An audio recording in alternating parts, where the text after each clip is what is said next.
আজকে আমরা জানবো প্রিয়তমা ছবির হালচাল নিয়ে। পর্দায় সিনেমা বলতে যা বোঝায় তা হলো প্রিয়তমা। দীর্ঘ 33 বছর পর ঢালিউড পাড়ায় এত বড় পরিসরে সিনেমা হিট পেল, যার সাক্ষী ছিলাম আমরা সবাই। এই ছবিতে সবাই 100-তে 100 অভিনয় করেছে, কোনো জায়গায় কমতি রাখেনি কোনো অভিনেতা। প্রিয়তমা ছবি দেখেছি শাকিব খান ও পরিচালক হিমেল আশরাফের জন্য, আর এদিকে সাকিবিয়ানদের পাগলামির কারণে। ঢালিউড সিনেমা দীর্ঘদিন ধরে বেঁচে রেখেছে সাকিব ভাই। এই ছবির মাধ্যমে আবারও নিজের গতিবেগ বুঝিয়ে দিলেন সাকিব খান।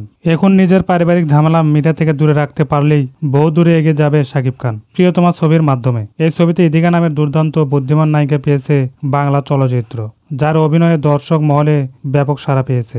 ঈশ্বর গানের মাধ্যমে কিংবদন্তি মিউজিশিয়ান প্রিন্স মাহমুদ ফিরেছেন স্বমহিমায়।